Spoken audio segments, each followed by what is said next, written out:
Good evening, everyone. My name is Mazi Ezoke, and welcome once more to Njenje Media TV. This evening, like I said in the title, I will be exploring the notion of the former governor of my state of Anambra, or rather his arrest. Many have called me privately to say, Mazi, don't you think that your former governor is being witch hunted? Some are saying, well, if he's if he has any case to answer, and let him go ahead and answer those cases. I do not know where you stand on this issue, but at least every one of you knows that when such issues occur, I do take the side of reason. What I normally do is to look at issues dispassionately. When I use that word, I use that word very carefully. When I say dispassionately, I mean I try as much as possible to bring all angles that even you watching me, you will probably at the end of the day see things differently. Again, how do I start? I would start by saying that let me start by facts. The facts are, and the fact, very simple. The former governor of Anambra State was arrested on Thursday after he handed over to Professor Chukwuma Charles Soludo, um, the current governor of Anambra State. He was arrested in Lagos that same evening of handing over. And story has it that he was on his way to Houston, Texas, the same day. Now, does Obiano have the right to travel? Many will say, of course, he does. He is a free citizen. Some of us have argued, why haven't EFCC arrested those like Ganduja? Then some would then answer, why would they arrest Ganduja? Because the Nigerian system is, as long as you have immunity, nothing happens to you. As long as you have immunity, nothing happens to you until that immunity is removed. And how when can a governor lose immunity? A governor loses immunity the moment the governor ceases to be governor. By virtue of that, Obiano stopped being the governor the moment he handed over to Soludo and walked out of government house. He is no longer immune. Now that means he can be arrested, he could be questioned regarding anything he did while in office. There are cases in point here. If you recall, when Ayodele Fayoshe, the former governor of Ekiti State, I am in faint, I am in severe faint, when he stopped being the governor of Ekiti State, EFCC invited him. He went. Now, there has been an argument that has been going back and forth because the reason why I'm giving us this background is that let us play down on emotions and get facts. Therefore, so that when you say stuff, you are saying them out of, from a point of view that you are not being just passionate and, being emotional, so to say. And what are the facts? Like I said, he handed over, he wanted to travel. EFCC accosted him at the airport and arrested him. He's been granted bail today, but I don't think that the bail conditions have been met. Then the question then is, if he did not try to leave Nigeria on Thursday, would he have been arrested? Think about it. The answer, personally, I don't think he would have been arrested. Because why? We have a case in point. We had a governor in in Ekiti State by name Fayose. When he finished, he didn't try leaving. He stayed. Therefore, he was invited. There are many persons that have EFCC case. The former governor, that is the one before him, has also been invited to the EFCC. That is in the person of Mr. Peter Obi. He had gone to EFCC. It's not a new thing to be invited to EFCC. As we speak today, the former governor of Rivers State, Peter Odili, his passport is still with the EFCC, but he's still working free, attending events in Nigeria. Many are now saying, had he not tried to leave Nigeria, would they have arrested him? Well, that's debatable, but very unlikely. Question then is, some have argued on the premise of morality. If he didn't try to leave, or if he had tried to leave, does it mean he's guilty? I said that is nonsense. That is balderdash. Everybody have the right to leave anytime. However, there are stories which some I couldn't confirm. There is a story told by a doctor who said that on that same date, he had a chieftaincy event planned for him in his community before he headed to the airport. And the doctor was questioning if his journey was genuine. Why was he trying to go out while the event is happening? Was he trying to use the event as a decoy so that if the security agents came, he would have gone out when they would think he's here? Again, I don't know. Nothing stops you from, if you have an event, maybe to send a representative. Not every time that you're given a chieftaincy title that you must be there. Okay? Again, nothing stops him from doing that. But again, if you look at it from the point of, morality, it might appear, again, I use these words careful and loosely, it might appear that there is something he is afraid of. Could that be the case? I do not know. But let's take a step backwards here. Story has it, again, from the data emanating from the EFCC. Maybe I will share these with us.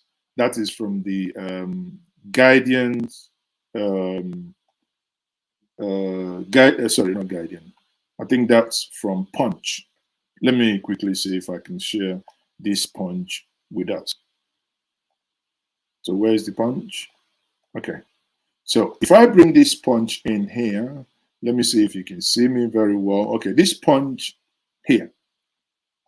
Let me try this. Okay. When I look at this and this Punch, you can see that this Punch clearly says here, the chairman of the Economic and Financial Crimes Commission, Abdrashid Bawa, has disclosed that former Anambra State Governor Willie Obiano has been granted bail. Obiano, who is under investigation for 42 billion fraud. Again, people bear in mind, when they say you are under investigation for 42 billion, that doesn't mean you've stolen 42 billion. Please pay attention. Obiano, it's everything that you see is still alleged, being alleged. Nothing is confirmed. Now, it is all alleged. It says for 42 billion has been in EFCC, he's been in EFCC custody, like I said before. He was arrested at the Malata Mohammed Airport while attempting to leave for United States hours after handing over to his successor. But speaking to journalists on the sideline of the 5th Annual General Assembly meeting of the Network of National Anti-Corruption Institutions in West Africa in Abuja on Monday, that is today, Bawa explained that the commission was waiting for him to perfect his bail condition. Now, I don't think that bail condition was, in the earlier report that we had, was not disclosed. But he continues that anti-graft agency boss insisted that there was nothing political about his investigation. There is nothing political. You know what EFCC stands for? Well, I say everybody would say they know what EFCC stands for, but we know that EFCC always act most times when the powers that be want EFCC to act. That is on that note. We are clearly saying that Obiano has been granted bail. That is not the issue. On two planks are key issues to note here. Plank one. Again, I argue. Some will say it borders on morality. Why did Obiano want to leave the state that he has governed for 8 years the same day he handed over? The same day there was a slapping fist. Well, that is on a sideline. You know, these days, you want to slap somebody, there is a template, but that's on a lighter note. If we come back to the real thing, is it right for him to have tried running out of the country the same day? Could it have been different if he had stayed back? Maz is okay. On my person, I say yes. If Obiano had stayed back after handing over, I believe genuinely that Obiano would not be in prison, would not be in EFCC custody. If he had not tried moving out of Nigeria that same day, EFCC would have probably written him to come for explanations. You know how it rolls in Nigeria. You invite a big man. Many of you here know when someone like Femi Fani-Kayode is invited, you see he goes with lawyers, he goes with the media. And there is one thing, believe it or not, there is one thing that scares EFCC. It's media attention when you play the card very well. Had Obiano not tried leaving Anambra State the day he was handed over, the day he handed over, he would have probably got a letter, maybe a couple of days later, saying, can you now come? Now it's not going to be in Lagos, it's not going to be in Abuja, it's going to be in the area, regional office somewhere at the GRA, no, not GRA, Independent Layout, Enugu. He would have gone there. He would have, sat down. Now, he's going in there. He will go in with the media team. Some might be streaming it live. Some, will be giving out photos until with maybe 2, 3, 4, 5, 6 signs. At the end of the day, he will come out. Obviously, very likely that he would come out with the same clothes that he wore. Now, it brings us to the question, which is part of the topic of discussion. Would Obiano have been detained if he didn't leave? Like I said, I think he wouldn't have. Second part is, do you think that this is a witch hunt? Well, it's neither here nor there. Many of us in so many WhatsApp fora have actually started insinuating reasons why they think this could be a witch hunt. People have said, well, we had the Babariga wearing the bullion van Agbada, the governor of Kano State, who was caught on camera wearing bullion van Agbada. If and why is he still free? And I said, well, let us put things in perspective. Obiano no longer have immunity. Ganduje still have immunity. Question then is, would Ganduje be investigated or be invited for investigation when he hands over? Well, it remains to be seen. All is happening in 2023. It depends on who still be the head of EFCC or if there are petitions against them, because nothing now anyone can do. Again, you might not like it, but that is the law. There is nothing you can do about it. Again, on that one. A case of witch hunt. Then you ask yourself, witch hunt how? Recall that that year was somewhat, at some point, he was in prison. Recall that, is it Rear Admiral Nyako, that is the husband to Binta Nyako, from Adamawa State? You know, we know all what happened to him and all this, you know, all these things. But what I find a little bit troubling is that I am not seeing enough people demanding for the right thing to be done. When I say the right thing to be done is EFCC has right to question you. Do they have right to detain you for so long? I don't know. I'm not a lawyer, but I don't think it is entirely correct. Do they have the right to know? You and I, do we have right to know? We now begin to see documents. Recall when Peter Obi handed over. There was this argument around 2016 that there was no money handed over to all these 84 billion naira being bandaged around, that those were fake news. But now we are seeing and we have documents where dollars were sold. Again, it borders on morality. If some say, well, if people are hungry, why are you saving for tomorrow? Then I say, everyone who is a head of a family, there is what I call emergency money, and there is what I call emergency money. Any man, any woman who knows what he or she does must always have something that if something hits you, you might use part. If something hit you and hit you, you might use some part. You know, you might have the one that before you get to the rock bottom, before you begin to look at that part. That means have multi-layers of fallbacks. That you now sell everything off without having more, layers of fallback is questionable. Trying to leave the same night brings a lot of suspicion. Let me put it this way. It's not a crime. He hasn't committed any crime trying to leave, but trying to leave the same. I have never, listen, in the history of Nigeria, in the history of governance, if you have seen it where it has happened, I haven't seen, I haven't heard.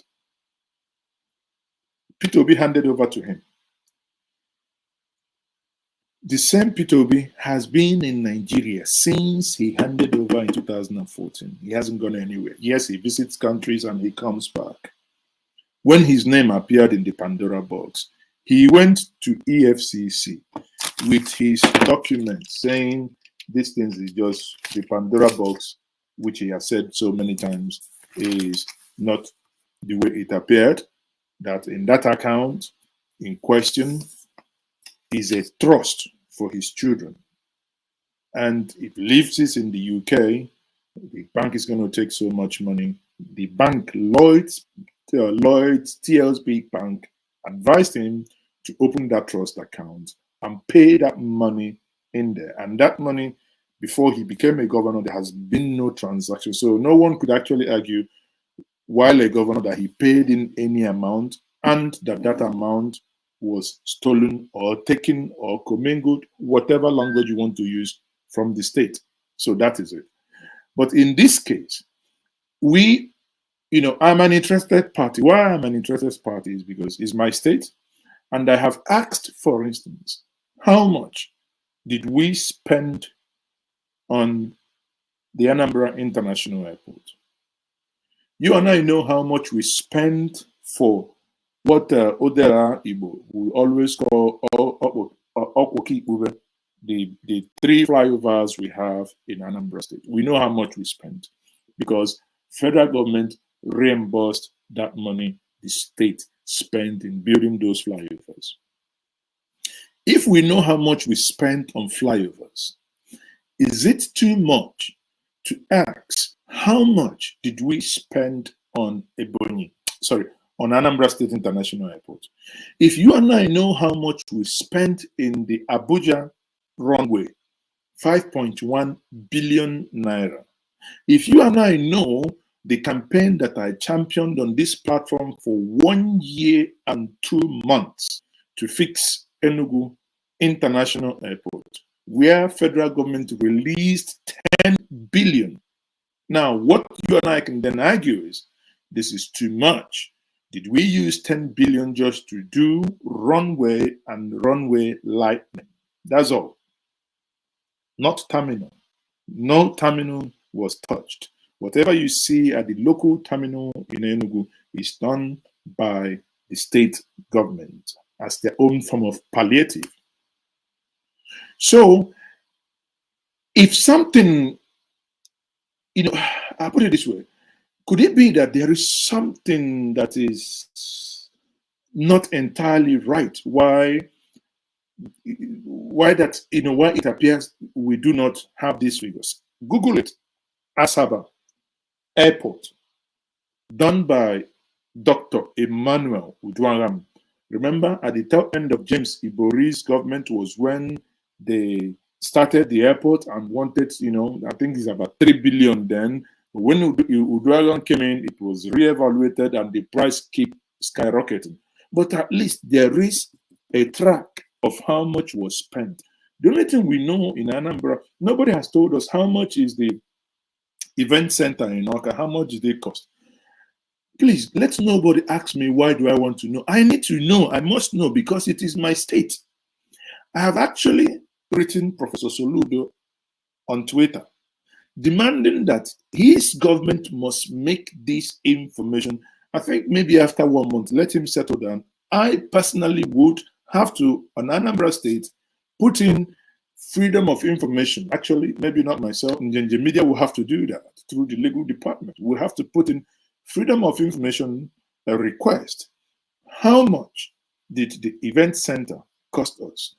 How much did the international airport cost us? Again, fantastic. Anybody who tells you, oh, yeah, the airport, they doesn't do this, the other one, listen, I am happy that that airport was built. Till tomorrow, you may disagree with me.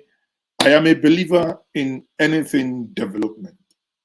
Build it, we have it now. If the roof gets blown off, well, too bad, tragedy. But now we know we are only fixing roof. We are not building new one. But you can argue how come that the roof was blown off. Come back to the issue. Is Obiano being witch hunted? I would like to know your view. Is Obiano being witch hunted? Now you ask yourself, witch hunted by who? Is it a crime that if Mazes runs Njenje Media Group, then there is advert revenue generated in a year? And all I can say to the staff members, all I can say to the group managers is, oh, this year we made X amount of money and I have done whatever I'm supposed to do. And when they say, can you break down and tell us how much you spent for this? I say, well, what's your problem? It's not my money. It's not my personal money, for Christ's sake. And that is, I believe, where the issue is. Recall that, and again, some of us say, well, is it the problem of federal government? Even if he took money, did he take federal government money? I say again, that is the problem of the black man. It should worry you and I. Former governor of Abia State, Dodges Okalo, was accused of commingling 7-point-something billion in Abia. Sometimes I don't want to have heart attack with the way these billions sound. It sounds as if it's maybe Zimbabwean money, paperless. Here, the governor, my governor or ex-governor, is being accused of 42 billion. It doesn't mean that he stole or he took 42 billion. Please, let's bear that in mind, allegedly, because a lot of investigation is ongoing. And I ask again, why is it that when P2B handed over, because P2B is the reference point. You know why I say P2B is his reference point? The first civilian governor since 1999, Mbadinoju, did not hand over properly, or rather no formal handover to Chris Ngige. Chris Ngige did not hand over at all to Peter Obi. The only time you had a very well documented transition was under Peter Obi. And let me show us this. Let me quickly see if I will say this document again. I can't remember what in the folder where I stored the document. Honestly, if Professor Chukwuma Charles Soludo wants to save his name, he must at some point, provide the handover document. Because this is where today we can always go back and say, okay, this is the document I'm looking for. This is the document I'm looking for. Sorry, I will show us the document I'm talking about now.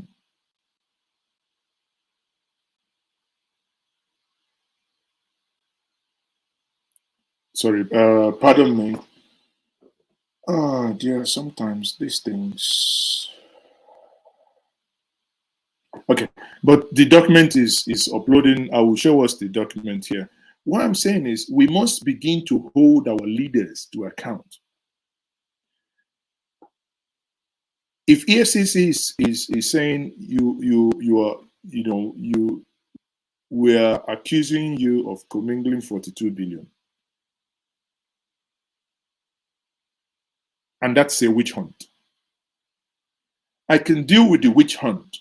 If Mazi is okay, I bought this car for 50 million, and you're saying provide the receipt of buying the car. In order to silence you, I'll provide the receipt. But when I fail to provide the receipt, any insinuation you make will stick. So the question then is, does he have these documentations somewhere? Is there anywhere he can fall back and say, okay, people, this is actually where the documentation is? Now, let me show us this document so that we know what I am talking about. Let me provide the document, and I'll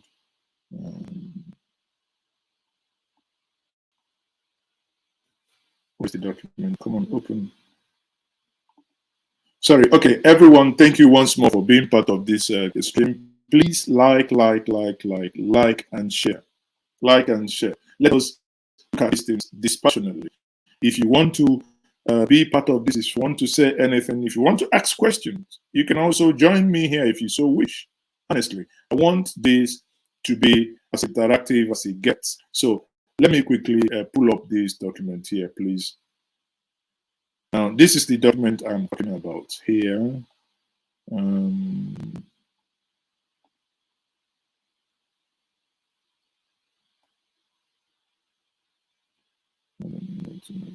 Okay.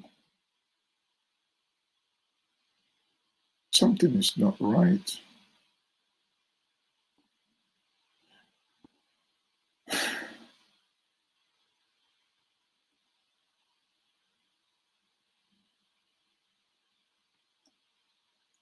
Something is not right here. For some reason, I can't, I'm not able to share. Let me see if I can get this document somewhere, somehow else. Sorry, pardon me here, because this is, I mean, that's what I'm saying is because there is a benchmark now. And if there is a benchmark, that means we should strive to either maintain the benchmark or improve on the benchmark, but not to entirely discard it. Because my personal opinion is that if we try to discard the benchmark, it's going to hurt us in the long run. And there is every need for Professor Chukwuma Charles Soludo to do the needful and inform inquisitive mind. It's not because it is my state. It's not because it is my brother that I will then keep quiet And they'll now say, well, it doesn't matter. No, it does matter. It matters to us. The reason why it matters to us is because it is something that affects us as a people, especially if you're from Anambra State. It is something that affects you and I. Then we must demand accountability. And accountability means if you spend our money, let us know how we spent it. There is one thing we call in Igbo that when you remove a bug, what's it called? Bug from the dog. Whenever you remove something from a dog, you show that to the dog before the dog thinks it pinches. There are, write-ups. There are write-ups, moving, going everywhere where people then insinuate a lot of things. Honestly, I don't want to be part of that because these are things not really based on, in my view, on realities. Now, on one of the documents I want to show us, what it reads is when the former governor handed over, there are some amounts of money that I think many of you would have seen this document in question, but I'm just trying to see if I can pull it off so that I do not make mistakes. Or if need be, I think he said the same thing in, okay. I think he said the same thing in one of the videos, actually. Let me see if I can pull up. Sorry about this. Let me see if I can pull up this video now.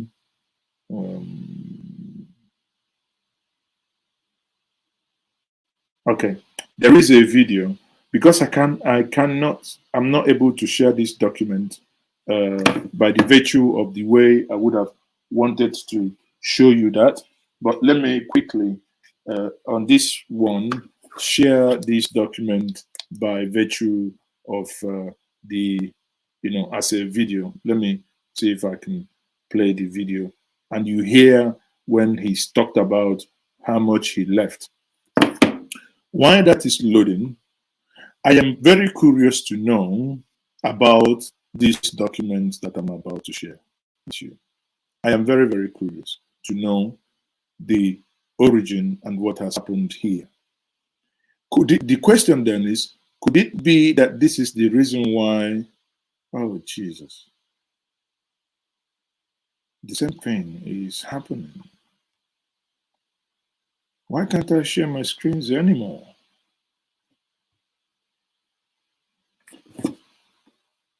Sorry, this is ridiculous. Okay. For some reason, I'm not able to share this screen.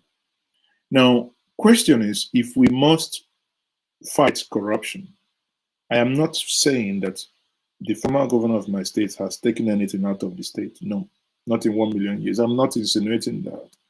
But if we want to be different, if we want to have accountability, if we want to have people that we can actually beat our chest and say they've served us and they served us right. Look at when we talk about M.I. Obara, because he served and he served us right. He's long, long dead and gone, but we still adore him. We still respect him. But there are people still alive today that have governed us in the last 10, 15, 20, in the last 16 years or 20 years, that when you hear their name, you cringe. Why? Because of the way they have governed us and because of the things they found out that they've done. So if EFCC is questioning the former governor of my state, is it then right for some of us to be insinuating that he's been witch hunted? Is it actually right? I ask, is questioning somebody to render account of stewardship, how does that amount to witch hunting? Some of you say, well, why haven't they questioned Northerners? Again, the mentality that created the insecurity in the Southeast is what is playing out. When you have a mentality, oh, they have terror group in the Northeast, does that mean because somebody has a terror group, then you must have a terror group in your own place? So if your neighbor's child is stealing when he goes to school, he's stealing, you want your own child to go and steal? Not me. Therefore, if others do not want to hold their leaders to account, you and I, bear in mind, this is not Nigerian money. That's what I want us to know. This is Anambra State money. This is Igbo money. This is Igbo nation's money. This is your father's, my father, your sister, this is our own money, not Abuja's money. No. It has been shared, it has been generated in Anambra, and there is this question of saying, okay, you have served us, can you render account? Can you come and tell, we have these XYZ, people are saying this happened and the other one didn't happen. Can you tell us what actually happened? I find it a little bit disturbing that some of us are taking sides, unnecessarily without actually asking the right question. The right question, that the one that should get you angry, is that when up to now you see a professor, Barrister Ejiofor and co, they go and see Nnamdi Kanu because he's in DSS custody. They have never for one day shown you any video, any photo that they took with Nnamdi Kanu, except when he comes to court. That is an open trial, then photos can be taken. The same thing applies to EFCC. When you go into the interrogation room, even your lawyer, whether he's the Supreme Court lawyer, cannot go in there with a telephone. Question is, where you and I should get angry is, how come the photo of the governor wearing short, the video, about 13 minutes, 13 seconds video of the governor wearing shorts surfaced on the internet? We published it here on Njenje Media TV as well. That is what should worry us. Why would people, those who ought to be, engaging in data protection, not doing data protection enough, allowing data to leak? By virtue of that video leaking out to the public, whoever was conducting that interrogation, everybody in that room when that interrogation was being conducted should be questioned. And whoever that recorded that video and sent that video out should be punished. For me, that's what is fair. Is questioning right in this case? I will say yes. Questioning is right. Is it suspicious that you handed over the same day, less than a couple of hours after handed over, you want to zoom out of the country and say, well, it is very, very suspicious, but it is not illegal. It is suspicious, but not illegal. If he had stayed back, would he have been arrested? I doubt it, that he would have been arrested. The most they can do is to invite him, probably based on self-recognition. He would have gone there.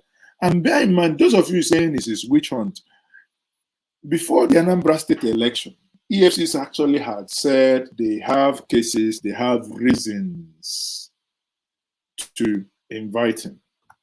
And now they are inviting him. Again, Anambra State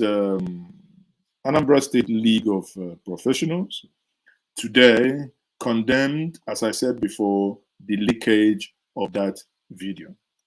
And this is their position on this. This is what they actually said. Anambra State League of Professionals.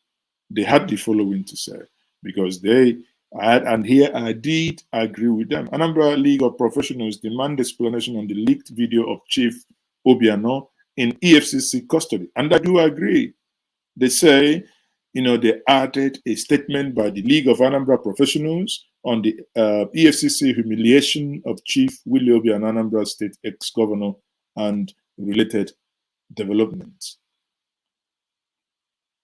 They started with their introduction and got into the body of it here, I think, is necessary. And they continued. It is common knowledge that visitors to EFCC suspects, their lawyers, and other members of the public are never allowed inside with their phones and other electronic devices. The offensive video must therefore have been recorded by a staff of EFCC. Otherwise, the leadership of the commission should explain to Nigerians how an outsider got round to taking the video shot. Like I said before, I agree. The video has been, trending on WhatsApp. But they also continued and said, furthermore, the Nigerian Constitution guarantees every citizen, including Chief Willie Obiano, the right to dignity of the human persons, and which leakage of this film of the video clearly derogates from. In addition to upholding the highest standard of professionalism in all fields as an article of faith, a cardinal objective of the League of Anambra Professionals is the enthronement of good governance and the rule of law in Anambra State and Nigeria in general. And they went ahead questioning this. And I think, being fair and not being judgmental is where we should be anchoring our conversation. Why would someone take such video and let such video leak out? One would be expecting that by now EFCC would have and should have been, dealing with staffs who were present, when this video eventually leaked out. That is what should be happening now. That is, in my opinion, that is what should be happening now. So, in conclusion here, people, if you haven't subscribed to this platform, please, please, please, I beg you, kindly subscribe, share, and do the needful. In conclusion here, before I take some of your comments, questions, and we conclude it. In conclusion, people, there are key points that we need to make. It is right for everyone who has served the public in good faith to render account of their stewardship. It is, however, wrong in trying to interrogate people that you record them illegally and trying to humiliate the individual in question by recording these videos and sending them out. Whoever was and who is behind it should and must be punished. That is the right thing to do. But on the knowledge base that you and I must know how much was used in the key infrastructures in the state of Anambra, we demand and we must know. The onus is now on Professor Soludo, as a professor of economics and a former CBN governor, as someone who understands what it means to keep records straight. I lend my voice with others to say, Professor Charles Soludo, you must and you must and you must make the handover note a public document. We want to know what are the things Obiano handed over to you. Under Peter Obi, we didn't make all this argument. It was done without asking. Just like when Buhari became president, he said he would make his asset declaration public. He would, anyone he employed, he would make them feel it and they make it public. He said it, we didn't force him. Yet, he became president, he never made it public. All we hear is Dogon Trenching. Yet, one man from the same Castina, late Umaru Yaradua, never promised that he would make it public. But as a man of moral uprightness, he called the press and gave them a copy of his assets declaration. That is what you call integrity. People are already questioning, why did Obiano not submit this before leaving? People are now asking, why was Obiano very, very in a hurry to leave a state that he has governed 8 years? Is it as a result of insecurity? If he had lived and survived in this state for 8 years, even if it means the new state government now giving him some more arsenal of security protection, they could have done that. It brings to fore and also makes people to doubt the genuineness of him trying to leave the country the same day that he handed over. Again, not that it is a crime for him to leave the same day that he handed over. Nothing, and I will repeat, nothing on earth makes it a crime. He is a free citizen who has the right to move anywhere he wants to move. However, being an ex-governor whom the EFCC has told that they have interest in the way monies were managed in the state of Anambra, should he have done and should he have left the state the way he did, in that, or rather trying to leave the state the way he did? Well, again, Asaba Dragon says, Tinubu Bullion Van in 2019 election, EFCC didn't say him to arrest him. A better question would have been, PDP was in power when Bola Ahmed Tinubu finished. Why didn't they arrest him then? And the insinuation, actually, by many that, I've read where people say, the Fulanis are the one doing this thing to Obiano. And I say, some of us need to grow up. How can you say that the Fulanis are the ones doing it? Obiano, if for anything, was very, very close to President Muhammadu Buhari. He was one of the people who did not sign, agree in principle regarding the open grazing law. Why? Because his argument was that there was no need, that he has already an agreement of settlement in case if farm crops are damaged. So here is a man who wasn't hostile, quote unquote, to, you know who I mean, but you could not then argue and say they are behind it. Question that should worry you and I is the money EFCC is saying, how did you utilize it? Should you and I not have interest to know the answer to that EFCC question? Someone is then asking, why did they not arrest Tinubu? I would then ask, for argument's sake, say actually money was commingled and they are not doing XYZ. Hold on. I think I have a caller here.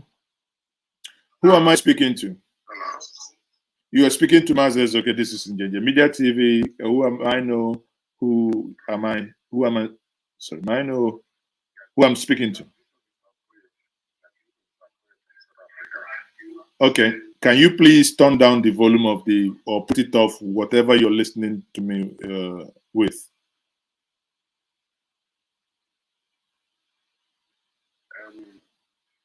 I was watching your listening. I said you're listening to me live. You're live now. What is your contribution, sir? My contribution is that EFCC, what they did was not right. Okay. Because all of us in Nigeria, we know how Nigeria was being governed. Actually, Obiano is living in America. He never lived in Nigeria before they called him to become a governor. And he left what he's doing there. I'm saying South Africa here, I can see my number here. And if that doesn't mean that I was called to come and serve Anambra State. Hello? I'm listening. We are listening to you. Go ahead. If they call me to come and join my service in Anambra State, there's something I'm doing here. And I can't allow it to die just like that. I will come and serve Anambra State. whenever he was doing his governance, he's always shoveling America. Even the day he was declared that November on this day, he was declared. The media said he was declared wanted. He was in America. He didn't run away. He came back 3 days after that. Actually, we all of us, we know what Obiano have did in Anambra. And when Obiano, P2B did something, we recognize him. Obiano came. He did more than Obiano P2B. What I'm suggesting is that I know these people. That open grazing law is signed. The Beata Allah and the Hausa people are not happy with it. They are just doing this in order to humiliate him. Why must he sign it? Because if he's a job APC, so that they can hold him responsible for that. Do you know the reason? Hold on. Do you know the reason why EFCC stopped him? It is the same missing funds. No.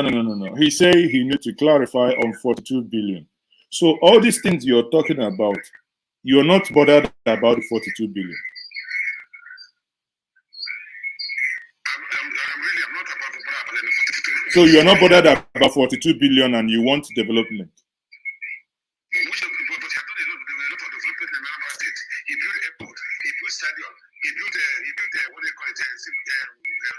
So many all these villages that's leveraging Anambra State. Go to Inewi, go to Bosi. You know how much it costs to put all those things to that? Federal government, they came there, they look at it, they run away. There's so many things he did. All the road he died from, all the whole development he did in IMLM, those places are as one area. For you to make those places to be in order, you must spend more than money of the one money you're going to use. Hold on. I ask you again. So you are in agreement that irrespective, it's still an allegation of 42 billion. Now, because he built school, hold on, listen, because he built school, he built airport. So if 42 billion was missing, then it doesn't concern you. Which 42 billion is missing? No, now, I mean, it's an allegation. It has, but that's. So why do you? So how do you then prove an allegation if? They're supposed to have fact first. Bring it to the media. They bring it to court. How can they? Do you know that you couldn't have done anything to Obiano until Thursday because he was covered by immunity? You know that. Yes. So what? Hold on now. How do you then intend EFCC to do to bring him to court if he has left the country? Boss, that man is not going anywhere. But he was caught at the airport. He was stopped at the airport, and you say he's not going anywhere. He wants to go to his bed and come back. There's no how he can leave Anambra. He knows what he invested in Anambra. Is there? Okay. It's right to travel, isn't it? No, of course. But so what are we talking about? Okay, that's fine. I mean, that's the reason why we're here on this platform. We share various ideas. Let me take another caller, please. If they find worthy of guilty of embezzlement, they have the right to go to America. Someone is reported. No, it doesn't work that way. We have sorry. No, you're comparing apple with oranges. The reason why Abakari is being asked for is because of what he did there. But anyway, it's neither here nor there. Let me take the next caller. Thank you very much for your contribution. Much appreciated, and stay blessed in South Africa, right? Thank you. Okay. So, people, you can see that the argument is now heated. Have another caller on the line. Hello, who am I speaking to? Mr. Caller, who am I speaking to? Okay, it dropped. Okay. Had a caller from Germany. So, this is what we're saying. Let's look at these things. I think, most times I wouldn't say emotions can get high, but if we stick with, I would be disappointed if we. I put it this way: I would be disappointed if we have this argument that it doesn't matter if any money was taken or not, but that he shouldn't have not been arrested at Benito. I think I would disagree with that line of thinking because it's akin to, just like my last caller. If you're still listening, I would say it is akin to you going on a journey. Someone comes into your household, rapes your wife, rapes your daughter, and have them locked up in a cellar for 2 days. On the third day, he goes out, buys them McDonald's, and when he buys them McDonald's, on your way back, you see them eating McDonald's, and should your concern be that he broke into your house and stuff done to your members of the family, or should you be thanking him because he bought them McDonald's? That is my analogy on this. Hello, who am I speaking to? You're speaking to Mazes, okay. Yeah, good evening. I'm calling from Barcelona. Okay, you're welcome. And how can I help? What's your contribution? The last caller, I listened to him. Everything he said, nothing he worked zero. Didn't work nothing. He worked nothing because you cannot tell me that the governor stayed in Anambra State for 8 years. I'm from Anambra State too. You cannot tell me that the governor stayed in Anambra State for 8 years. Stand for 8 years. You cannot give account. You don't talk the same way. I'm telling you, Obiano is trying to not run away because he steal our money. Yes, he built an airport for us. No. Let's be careful in making such categorical statements. Yeah. There is nowhere that he said that he stole money, please. Yeah. But man, you cannot tell me I want to use for you. You cannot tell me that you were given an office for you to manage for 8 years. After that, you run away the same day. If you don't have something. That's what I said before. No, that's what I said before. It is questionable. The movement is questionable, and it raises a lot of. There are things that when you do it, it's just like you haven't stolen anything, and you're calling from Barcelona.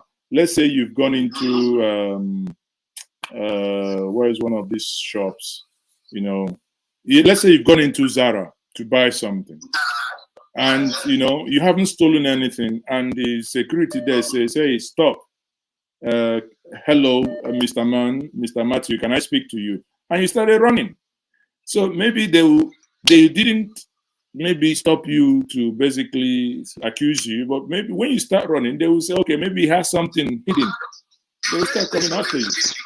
It makes it suspicion. So the question will be, any right thinking person might say, okay, but why were you running if you didn't do anything? Yes. Even after why are you running? Anyway, I don't know, but the argument is he can also, like the last caller said, he could actually be that he wasn't running. But the only thing that the timing might make people think he was. According to what I heard, that he was arrested with some people that are trying to smuggle him out into the plane to board him in. He's running. You cannot tell me I want that handover from beginning to the end because I'm following whatever that is happening. But do you know what I find interesting and at the same time disappointing and disheartening is everybody comes online and say Nigeria is not working, corruption everywhere. Yet someone is now being told, tell us actually how you spent the money given to, not Nigerian money but Anambra State money. The same Anambra State people will be saying, why are you questioning him? I'm like, how is Nigeria going to work then? The reason some people are saying that why are you like that? people, you come maybe they are come from one town or one local government, something like that. You keep on defending him.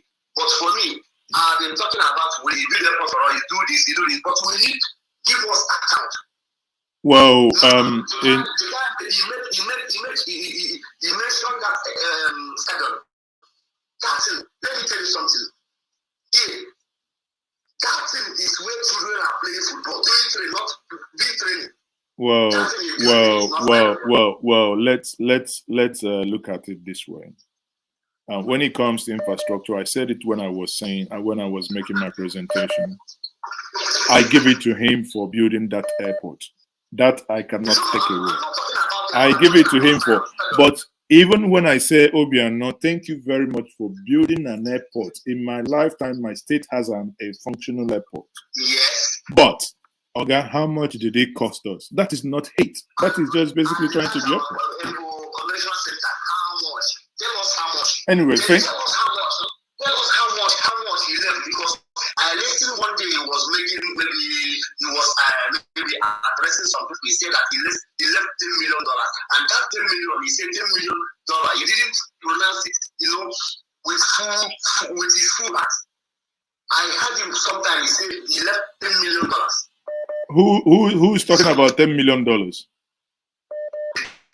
Well, you can't be talking about 10 million anyway. Maybe it's left over because Peter, the one that handed him over when dollar was about 200 and something, left over 150. Was it 157 million dollars? So it's not 10 million. 257 is virtually nothing. Anyway, thank you very much. There are so many other people on the line. Thank you very much. Thank you. So everyone, okay, I have another caller from Germany. Hello, caller from Germany. Good evening. You are on to Njenje Media TV. Okay. Please, if you're calling, either you mute the telephone or the television you're watching me from, or you move away from that place so that I can hear you without interference. Let's try again. Caller from Germany, you're welcome. Okay. Again, I would say do that and call back. Sorry, you cannot. People. Simple thing. When you call,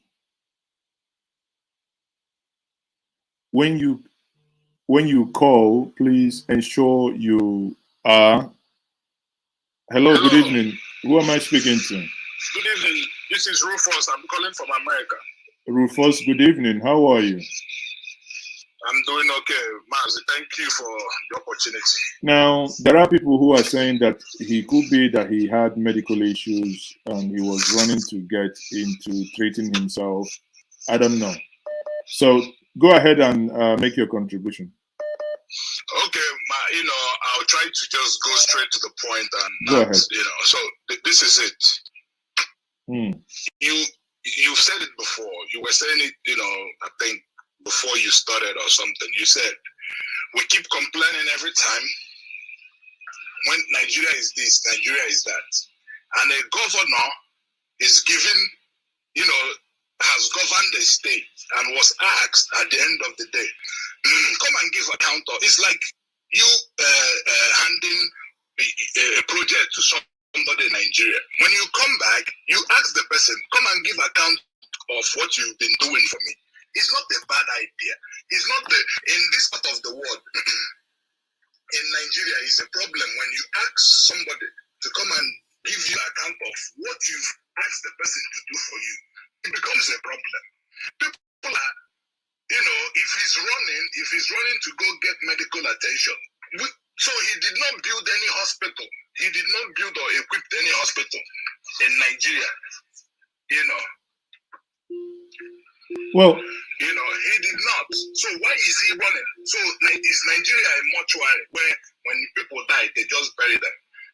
So I don't understand the reason why people from Anambra State, or we keep saying this is Fulani, or it does not have anything to do with that. It's a simple thing. If he's found guilty, let him face the music. That's it. It does not have anything to do with this one or this one. Let us, forge ahead. If he's found guilty, let him face the music. It's simple. Okay. I mean, that is very, very, very clear and direct. That if he's found guilty, let him face the music. Thank you very much for calling. Thank you. Yeah. Once more. Bye. So again, if you're calling, please ensure. If you're calling, please ensure you mute the device you're calling. You're listening to with. Sorry. Okay, who am I speaking to? Hello. Yes, who am I speaking to? Okay, my name is Henry. Okay, Henry, make it snappy. Okay. So, I'm in support of stopping Obiano law, stopping him to not travel and to come and make accounts of how he served the state, because I just want our people to know that these governors, they are public servants. They are not, the state is not their own. The money is not their own. They should make accounts. No, hold on. Let me spend the money for the money of the state. Yeah, let me ask you. Let me ask you this question. They are supposed to make accounts of how they spend the state money. It's not their money. Okay, let me ask you this question. I have a comment from somebody here, from Mataya. He says, the North protects their own from the South. Why can't Igbos protect their own from them as well? Igbos need to learn how to play this game. Now, let's, without saying that, or without insinuating that the allegation by the EFCC is correct, but, let's go to the one that the court has actually made a pronouncement. Is it then, if we go to Abia State and use the former governor of Abia State, that the court has said that he looted over 7 billion naira of Abia State money? In this line of argument, should Igbo now say, because he's our son and the money he stole is ours, then let us leave him? Is it right? It's not correct at all. It doesn't matter Igbo or something. Let him go there and clear himself. If his conscience is okay, that the way he served the state, that he served the state with his heart and everything, let him get there and clear how he spent the public money. I don't care whether he's Igbo or something like that. They all rule Imo State without anything, without only one house, one everything. And when they came, these people that open their mouths and thank them the way they just serve the state. This money is not their money. This is a public money. This is state money. They have to make account of it. And if their conscience is okay and what they did is okay, they are free. The court they will get free and go on their way. But if they hide anything, then let them get there and clear themselves up. It's not a matter of Igbo or Hausa or this. Okay, thank you very much. Let me now take this caller. He's been calling from Germany. Thank you very much for your contribution. So once more, let's try. Caller from Germany. Good evening. Hello. I don't know why it is difficult for you to put down the volume of the system you're watching with. I've done that already. Can you try again? Thank you. Where are you calling? I've done that already. Okay, go ahead. Can I say something now? Yes, go ahead, sir. Okay. I think the major problem we're having in Anambra State is an issue of accountability. In respect to the last governor, P2B did very well, and we know his background. He has a banking background, and that was the same thing we expected from the last governor, Obiano. But it was a different story. But we are not meant to judge now. It's simple. He can go there, answer questions, and then clear the air and clear himself. They say a good name is better than gold. From the last speech from the present governor, Soludo, with his Soludo solution, I see a new Anambra State. And I think there will not be this issue of the gone were the days of godfatherism and all that. So Soludo, I see him like a man that has not come to make money.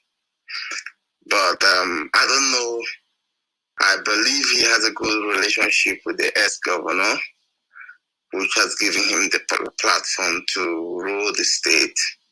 He should persuade, convince him so that there will be a proper accountability. That has a very important role to play, because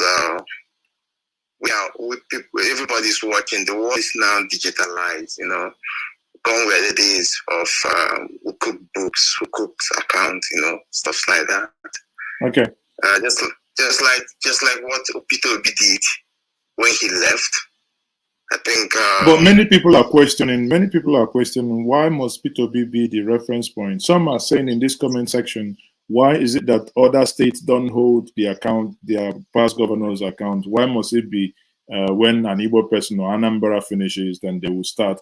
Then some would also counter the same argument and saying, we wondered if the former governor of Adamawa State, when Nyako was being dragged here and there, Dariye, or was it James Ibori, or was it Toju Sotalo? These people are not only. I think, honestly, the way I look at it is, if we deal, I personally feel sad when people say, why must he question him? Is Igbo's money? And no. You see, this is the mentality of our people. That's why these are the news, or the kind of rumors people, or the kind of second-class information people get from the marketplace. You understand? People who are enlightened, they will always know that it's simple. You can get invited for questioning. The only mistake he made, he was so much in a hurry to leave the country. I do not believe he would have been under EFCC custody if he had stayed back. All they will do is invite him. Then he can go to the office with an avalanche of lawyers. This is an ex-governor. He doesn't have immunity again, but he deserves some respect. You get the point? Exactly. There could be some health issue. We don't know. Let's not judge. Let's not judge from afar. You get the point? We don't know the reason why he was so much in a hurry to leave. And then on the other side of the coin, there could be some political problem before now. We all know that he was having issue with his with his deputy before the handover. You get the point? And we all know that these your political friends or people who are close to you, they knew if you have done one or two manipulations. So here you are insinuating that it could be his deputy who had. No, I'm not saying his deputy. Well, but that's by virtue of what you just said. Now that's what you're insinuating. But again, you see, fairness means we shouldn't care if somebody made a report, shouldn't bother us. It's just if a crime is committed, if a crime is committed in your street, and they are looking for whoever killed the individual, it doesn't matter if the person is a Turkish person, is just a Schwarzer, or is just Afrikaner, or it doesn't matter. I read your profile, and I noticed that you schooled here in Germany so many years ago. The system here is very, very well organized. You understand? Do you know in Germany where you are? When a controller enters a bus and he sees his son or daughter does not have a ticket, traffic, they will issue a ticket. It doesn't matter. It doesn't matter if he goes home and pays it. You must issue the son a ticket. So until many people live abroad, but somehow when it comes to Nigeria, our thinking somewhat becomes so nepotistic that we cease to think. Correct. This is our problem, nepotism. Okay, you see the last vice chancellor of Germany, Angela Merkel. She's from the northern part of Germany. No, not northern. Angela Merkel is east. East Germany. Sorry, I wanted to say eastern part. Yes. Good. DDR. Correct. She's from the eastern part of Germany, and we all know that this eastern part of Germany, some years ago, long time ago, Germany is like two countries. You understand? So imagine if someone because I'm trying to compare it to what is happening to the northern part of Nigeria. Here, nobody cares where the president is coming from. If he's coming from the north, or if he's coming from the east, or it's coming from the southern part. Nobody cares. Now, So you see, the way a very big problem. The way I look at issues is, remember when the Pandora Papers issue came out, right? I keep making reference to this. Your good friend Peter. Hold on. No.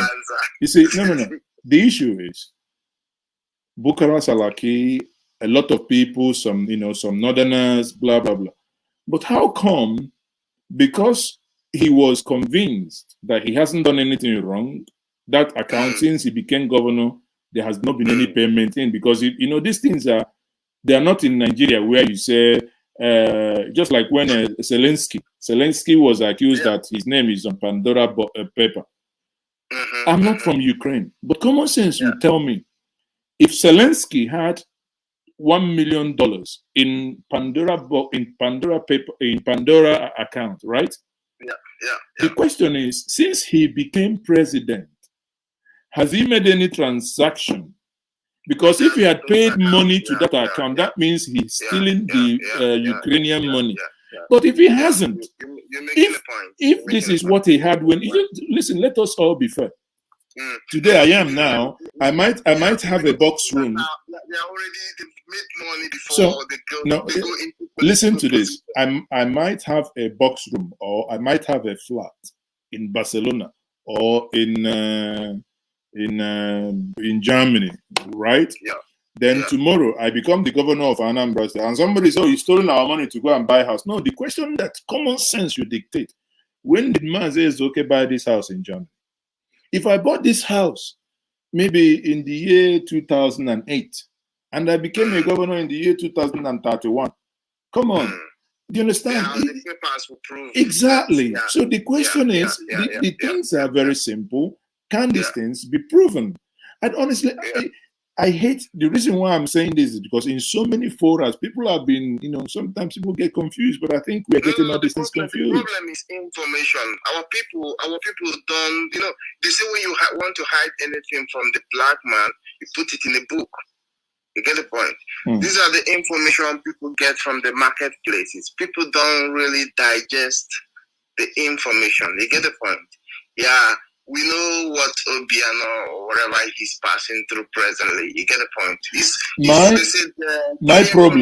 My problem with EFCC. My problem is very simple. You get invited, you go there, you answer questions. You get the point. It's normal. Yeah, it's a normal thing. Let me tell you. It's coming from political opposition. It's coming from the north. It has something to do with the herdsmen, whatever. Let's clear our mind out of that. Let me tell you something. While in Germany, someone wanted to buy a car, a very high-end car, and he wired this money into my account. Okay. I was banking with Deutsche Bank. Okay. Deutsche Bank seized that money. Yeah. Right? Police called me to come and explain this money. The source. Now, but look at this. At the point, I was thinking because I was black, that was why they did it. But now I got talking to a German friend of mine, a schoolmate then, and he told me that the amount of money in question, him a German, born and bred, if police see that woman, they will still do the same thing. No, you are saying this is the Germans, they have a different banking system, unlike the Americans. Any money that comes into your account, there must be a source that this money is an income. You get it? They've even stopped for one to pay in, like now, for example, now I cannot pay in money unless through transfer into somebody's account without using my account. It must be account to account. They want to see how this money moves around. You get the point? So the issue is, they said clear conscience fears no accusation. Anyway, thank you very much for your contribution. We'll take it. That's much you can take. Thank you. And I want to commend you. You know, it's not easy for someone to have watched series of your programs, and then today I said, let me give a call and share my own little idea. Thank you very much. Einen schönen Abend. Vielen Dank. Ja, genauso. Schönen guten Abend. Aber anscheinend zahlst du kein Tithe hier. Ne? Wir Leute müssen auch uns unterstützen. Ne? Aber irgendwie. Das glaube ich. Ja, dann leg los. Ne? Danke, einen schönen Abend. Tschüss. Okay, ciao. So, people, I think when I read some of your comments, I can see the conversation between Papa Obinonyedot and Nessa. You know, I think let's come to reality. I think maybe our world is so much with conspiracy theory, where people now believe, you know, everything is about conspiracy. This conspiracy, that, the other one conspiracy. I do understand that there are issues that can happen, and of course, anyone saying that Nigeria does not operate a loop-sided system, that Nigeria does not, you know, operate system that can be oppressive is fluking and lying. But they say he that comes to equity must come to equity with a clean hand. If you know that Nigeria is behaving in certain ways, and you have served your people with utmost honest and respect, I see absolutely nothing wrong if you are asked to answer some questions bordering on how funds were disbursed.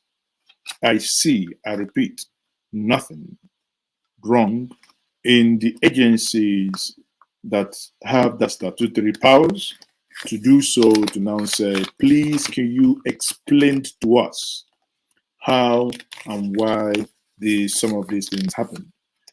As we speak, it is still at the realm of speculation. What I have, however, said that I found distasteful is that in doing this job EFCC did, why did they go on with a malicious intent to humiliate by secretly recording him where he has only, no, that is not a boxer, that's a shot. I've seen somebody here say short knicker. You know, in Nigeria, we confuse everything. We jam British and America. America says knicker, Britain says short. We jam all of them. It's not our problem. It is the problem of those that have come to scatter our brain. But I found that, you know, I didn't find that funny, to be honest with you. I didn't find that funny that EFCC, in doing what it's supposed to do, have basically just done such. Now, for those of you who say, must he, and I feel disappointed, I must say this, I feel disappointed that some of us are questioning. Some of us in the year 2022 are saying, why must he tell us how much is? I mean, honestly, I feel like crying. I feel like crying because the video I want to show us is the video of the person that handed over to him. We must, if you live in a house, many of you living in a house in Europe knows, before you move into a house, the house was painted. Before, when you move out, you paint the house for the next person. Demanding accountability is what you and I will be. If not, there is no need.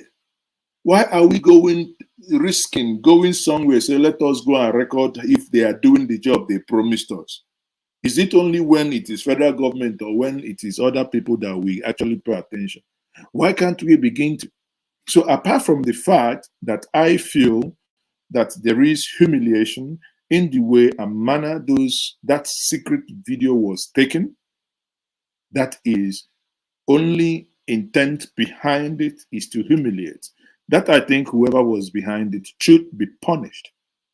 But that someone is being questioned and we say it is ethnically biased, I haven't, seen such. There are normally, when Ayo Fayose, go back again, Google Ayo Fayose, when he finished his governorship, Ayo Fayose was questioned. He was questioned. Many governors today, be it North, East, South, when they finish, they will be questioned. We have one, the bullion van Agbada wearing Babariga, wearing a bullion van in Kano. I guarantee you, whenever he finishes, he will be questioned. If not for the bullion van dollar installation and padding stuff, maybe on under contracts. But that doesn't mean that questioning him, imagine if by that time, probably somebody from the Southeast or South-South or Southwest become the DG of ESS. I don't know if it's DG or chairman or whatever it is. Then we can begin to make insinuation. Oh, the reason why they are questioning Ganduje is because the chairman of EFCC is from Southeast or South-South or Southwest. I mean, come on now. What should bother you and I is there any fact in these things? And the people in question have money to hire sand. So why are we breaking our head? As a social critic, when I see where his right is violated, of course I will say it. His right was violated by leaking that video. And whoever did that should be punished. And that is where I stand for. But that he was leaving the state the day he handed over is not only suspicious, it is also very, very suspicious. Now, on the other side of whether anything was left, I am still believing that Professor Chukwuma Charles Soludo will come to the public at some point, that the state will make public how much was handed over. Because we need to know, because when Soludo finishes, by God's grace, if we're all still alive, we will also ask him questions. Not because he's a professor, because he can speak very well. No. Prof, you told us you are a man of integrity. We believe you, but we now want to see it in black and white. It's not too much. Let's, listen. I have a sister that whenever you tell her to do something for you, she might do, you give her, let's say, give her 200,000 and she's giving you an account. She will give you an account. She paid something, maybe bank deducts 13 naira 33 kobo. Silly amount, and she will do it to the final figure. Oh, your balance is 28,330, whatever. For her, she doesn't know what she's doing either. When I look at her, it's incredible because it shows someone who is serious in accounting and giving account of what she has done. And that, for me, is integrity. Not to think, oh, someone is looking at my face or someone doesn't like my face, therefore, no. What stops us from the day, apart from Soludo's speech, which was very emotional, the things he said, all the right things. But the day Peter handed over, everything was in the public domain. How much and whatever we spent was there, out there for people to see. Why is it now it's no longer the same? There is a benchmark. The reason why I want to play us this video is for us to see what we were expecting, because I was expecting that Obiano would have done better than, because Peter had no reference point. Obiano would have done better than what Peter did in the way Peter handed over. That was what genuinely I was expecting. In this country, If you don't know, the day I left government, 17th of March, 2014, I had in Access Bank, a bank in Nigeria, $50 million. I repeat, $50 million and about 7 billion naira. It's a bank in Nigeria. I'm sure Access Bank people are here. You can go and verify. I have a Fidelity Bank, a bank in Nigeria, $55 million, $55 million and over 10 billion naira. I had in Diamond Bank, a bank in Nigeria, $50 million. What I had the day I left was $155.4 million. By yesterday, hold on, let me listen to that again. Yesterday, no, in sorry. terms of $155.4 million, by yesterday, in terms of yield, because we called it future generation money, and was supposed to terminate at 2050. By yesterday, it was worth $185 million. If you multiply today, that is about 500. Because when you hear that P2B left 75 billion, if anybody does it, call me. I know where the money is. I kept it. And on that day, and I said, on that day that I left, as of December 2013, I did not owe any teacher, anybody at the local government level, gratuity. As at the day I left, anybody in the civil service was not being owed gratuity or pension or salary, and no contractor had a certificate. Anyway, it's now not relevant. The reason why I played this part of the clip is very simple. When we talk about accountability, he was handing over this money. The papers is online. Google it. P2B's handover. We had a total of $155 million saved. Imagine, one of the greatest P2B's failure was the little that he didn't do well in IGR collection, that is internal generated revenue. That was his greatest failure. He didn't do well on that. That's fact. You don't like it? Sorry, mine is fact.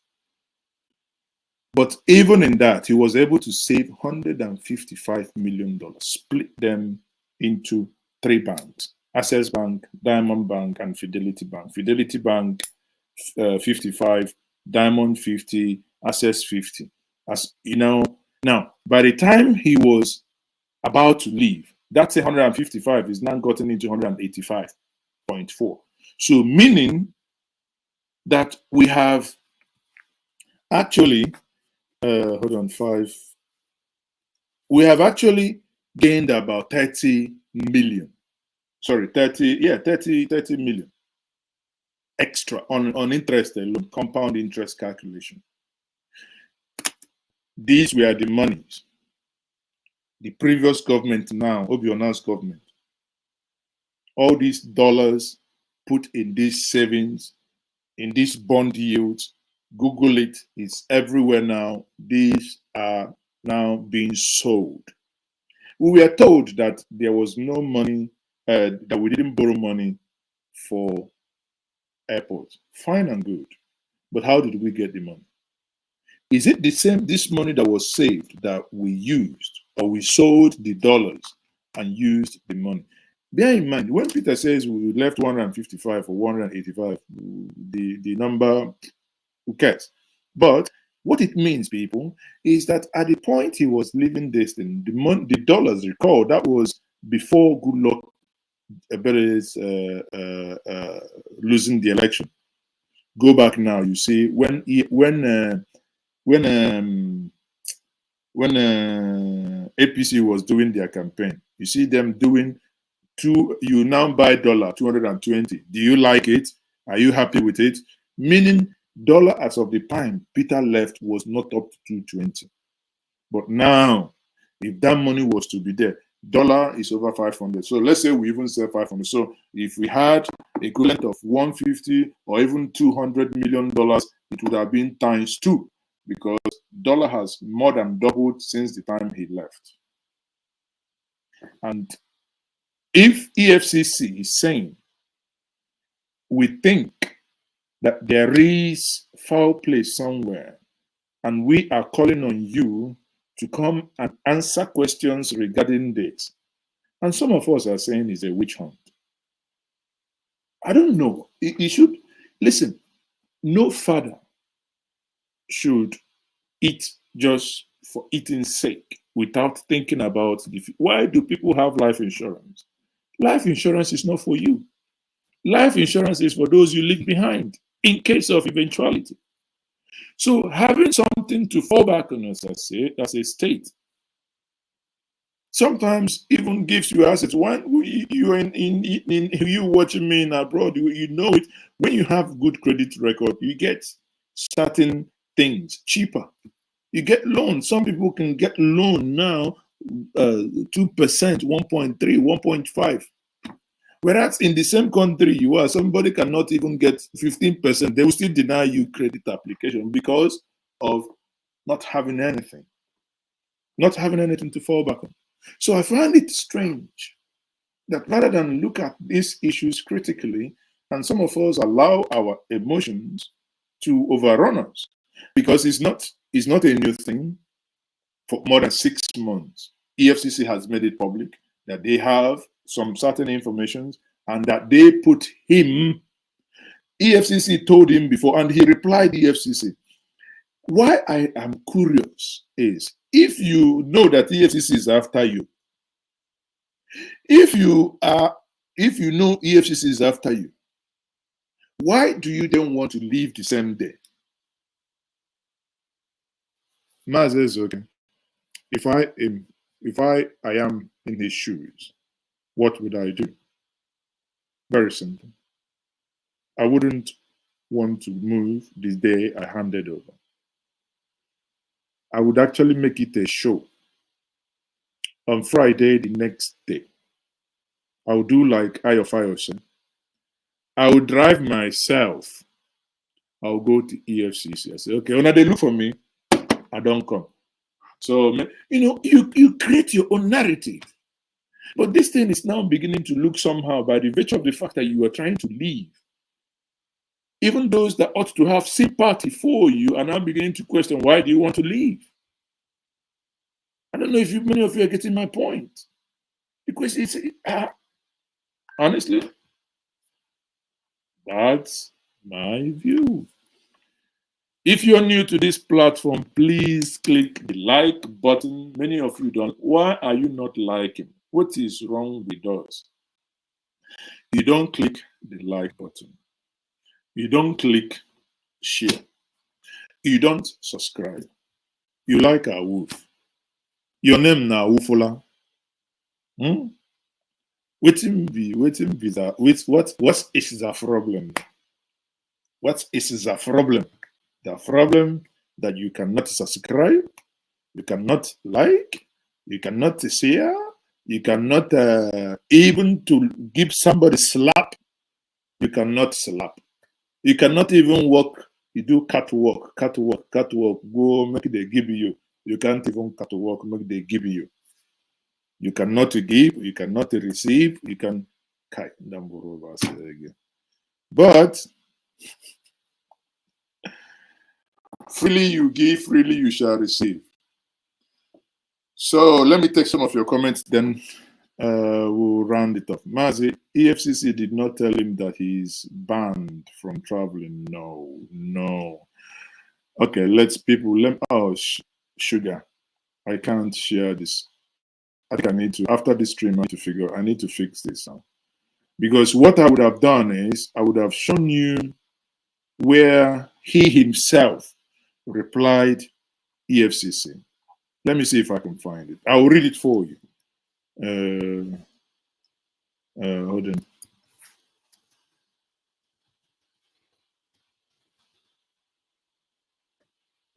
I think I can actually let me see when he did that, so that many of us will understand. So it will be unfair to say that he doesn't know that EFCC is after him. But again, bear in mind, let me address you properly. Let me quickly find your name again. Let me address you properly. Bear in mind, everyone knew he was leaving the country after handover. He wasn't running if he wasn't going to go via airport. There are many ways to leave Nigeria. Okay.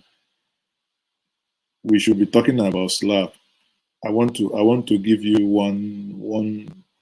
Show me your face. Let me dash you one. We should be talking about slap. No, we shouldn't be. So, Eloka, I want to address what Eloka said. Eloka said, Maz, he did not tell you. Nobody said he was banned, but what we are saying is he is aware that EFCC had a case against him. If you recall, he replied to EFCC saying he will relocate to America after his tenure. So it's as a result of that.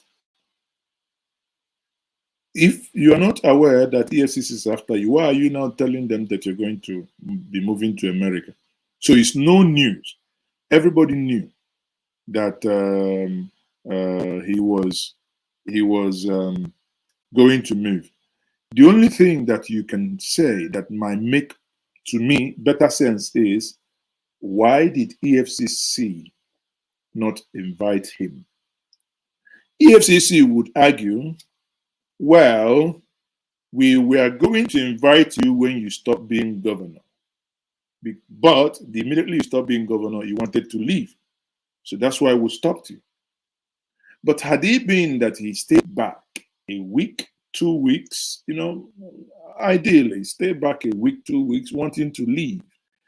Maybe within those times, if you had gone on Friday, see EFCC, sort whatever out, get lawyers engaged, get the accountant general engaged.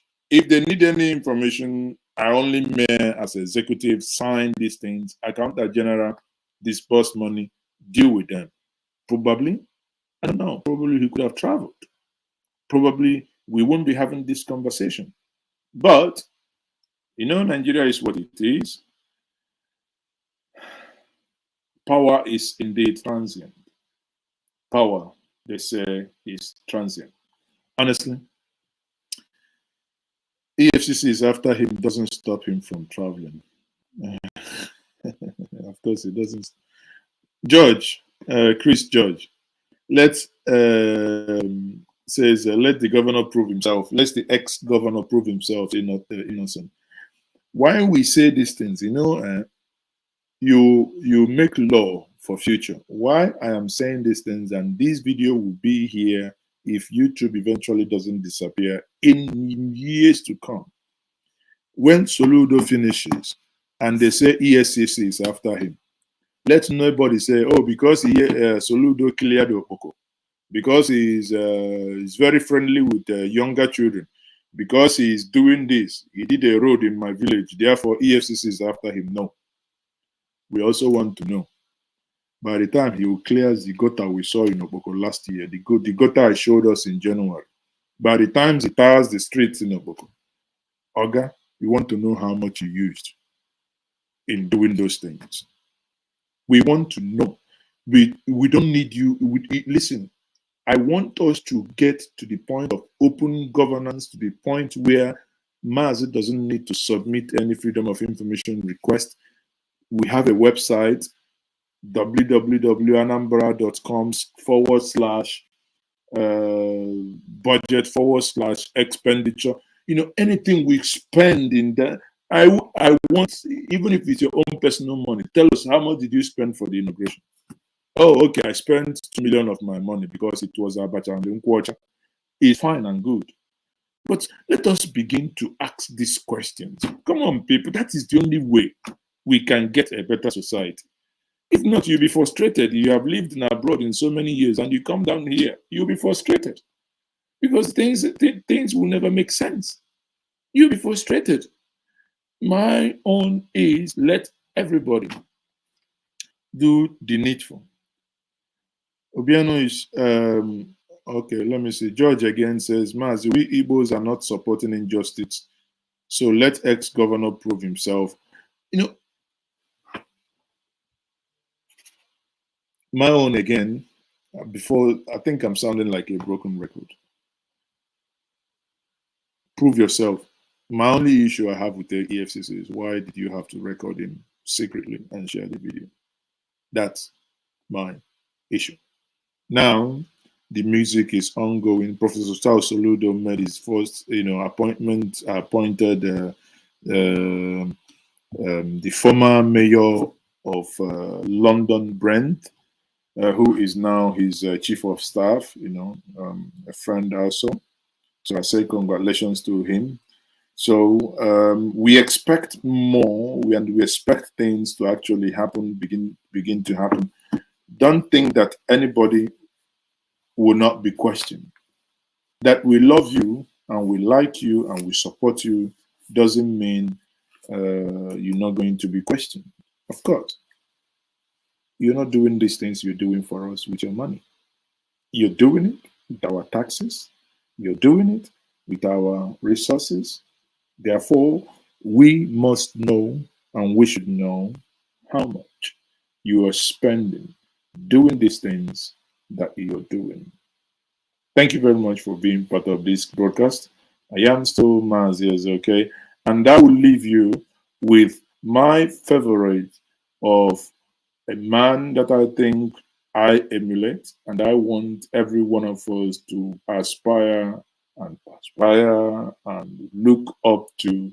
That is a man, no other person than the M.I. Okpara, nicknamed M.I. Power. Come 2023, everyone, that must become a governor in the Southeast. I do not care how other regions, be it Southwest, South, Northeast, North Central, Northwest, how they want to elect their governors. I don't bloody care. But I do care, and I have an idea of men, caliber of men that we must be looking for. Not those cucumbers and carrots that would commingle our money and probably drink and do funny things with our money, buy properties all over the world, run you and I down with their useless siren. No, we must begin to demand for a different set of leadership within the great Igbo nation. With that be the case, then we must begin to look towards men like M.I. Okpara. Some of you have argued and still argue that the current governor of Anambra State is in that league, that more of such brain powers is needed. I think I will be aligning myself with that thought. On that note, I leave you with this short clip of M.I. Okpara, and I say good night. The concept of Onyaga na Nwanne is a concept that we must begin to imbibe. Onyaga na Nwanne doesn't mean you must support your brother when he is also wrong. Good night, everyone. Bye for now. Ikenga. Oh, Ikenga.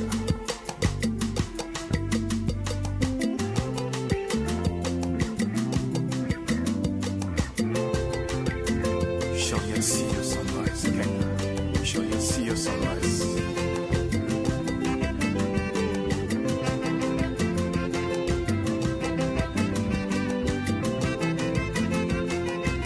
My first encounter with him was in December 1940. He was a gifted man all around. There is no area you talk about or you walk about that he will not show you how it is done. He was able to use cocoa, palm oil, and a few other products locally to run one of the fastest growing economies in the world. That he was named MI Power. Later, Dr. Michael Fakbara.